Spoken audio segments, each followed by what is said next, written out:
Rob here. I done this video yesterday evening, just before dark, and my phone's been acting up. I had to go through and delete a whole bunch of stuff, and anyway, ended up losing the video.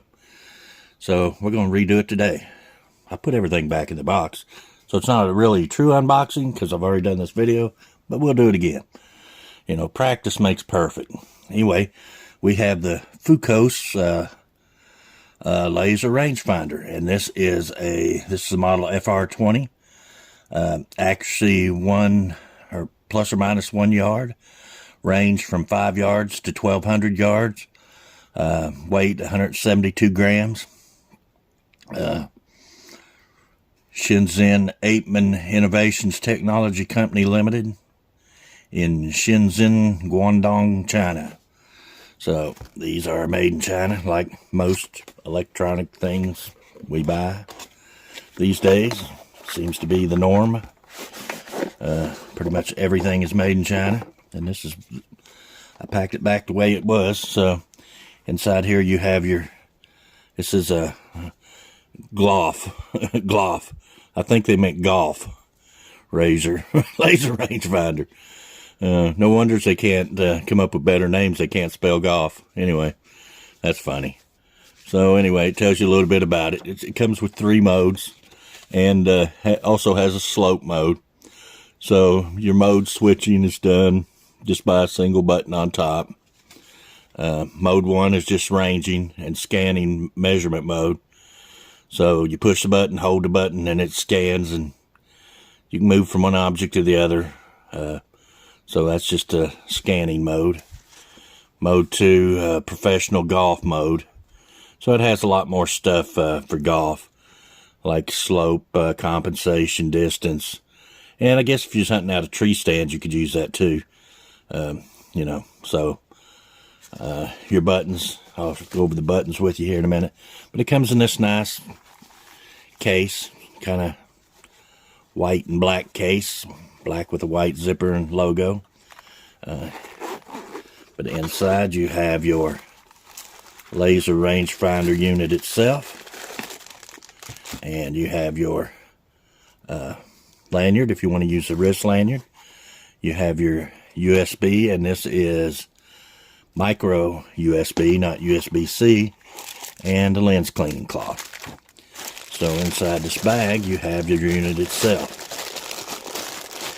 And it's a plastic unit, got some nice rubber there.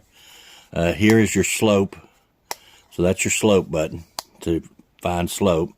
You have your power button on top, which turns it on, and you press that to hold, and then your mode button, it cycles it between your 3 different modes.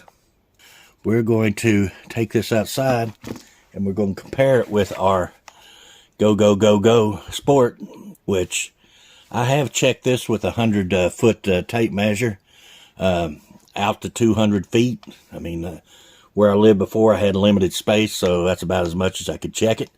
So we done actually 100-foot and 200-foot test on this with a 100-foot tape measure, and it's pretty accurate.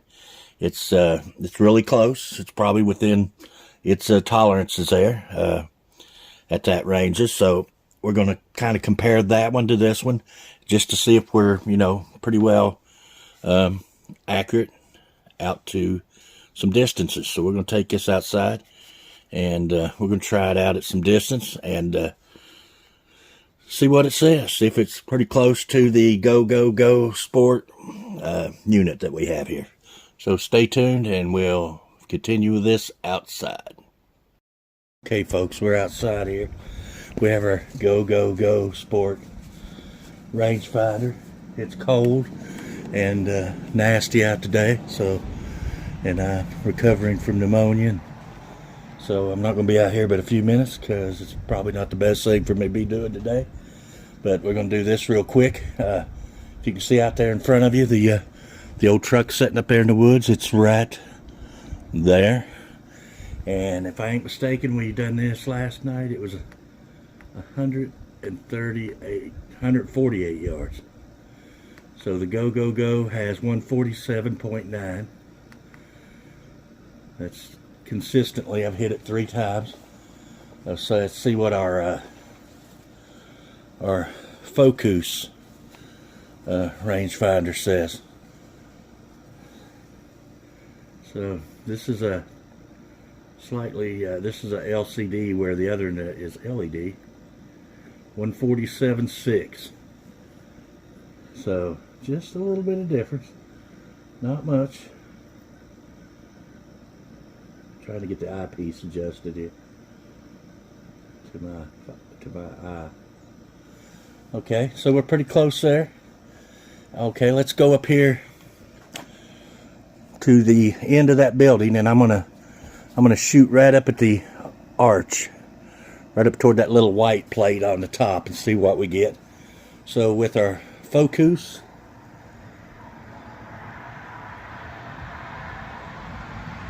.9 yards.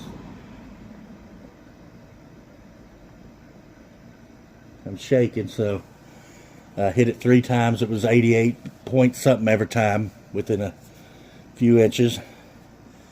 That's a problem of not being able to hold still.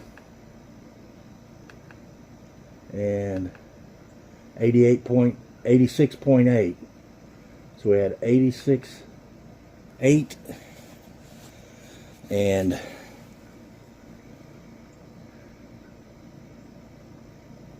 88.4. So there's a discrepancy there. They were pretty close at the closer range. Of course, I might be hitting different. It's hard to hold still. So as you can see right up there, there's a water tower at the top of that ridge, and we're going to try to shoot that water tower. Now these are 12. This one Fokoos is 1,200 yards, so we should easily be able to hit the top of that water tower, I would think.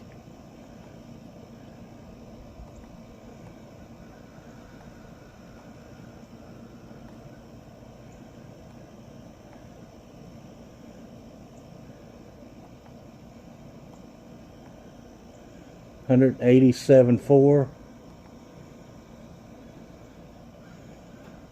No, 336.5. I was reading the wrong. I think my battery's going dead. Got an indicator flashing in there. I didn't charge this unit, so.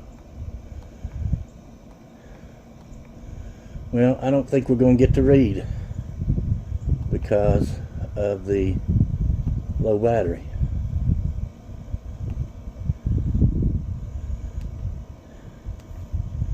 Let's try it one more time.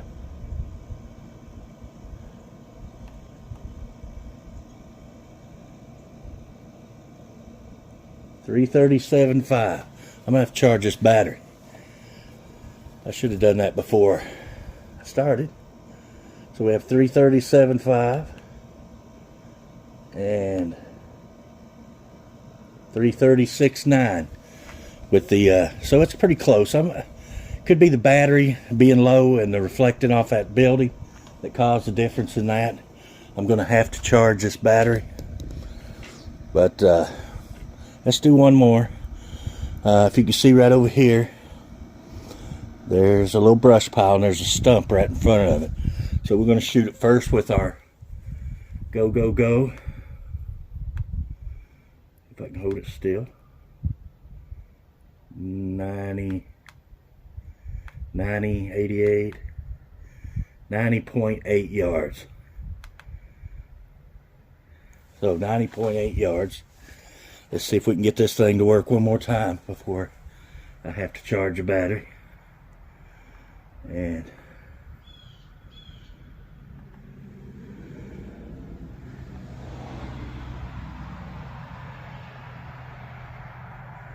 .5, 91.2, 91. This one's a little, for some reason, this one's a little harder to steady, I think. 91.5. What did we say it was with our, seemed like it wasn't that far with our go. Yeah, it was 90.3. So anyway, pretty close. They're pretty close. So anyway, guys, that is a look at the Fokoos 1,200 yards, 5 to 1,200 yard rangefinder. I'll leave a link to this in the description. This was sent over to us by them to try out, so I'm going to do an honest review of it and try to tell you the best I can about it. It seems as accurate as the other one. I don't know, how durable they are. Most people are not going to use these that much. They're going to plan out their hunting area or whatever, and get in your tree stand, mark out some distances and spots, and So anyway, guys, I appreciate you watching. Until the next video, we'll see you guys later.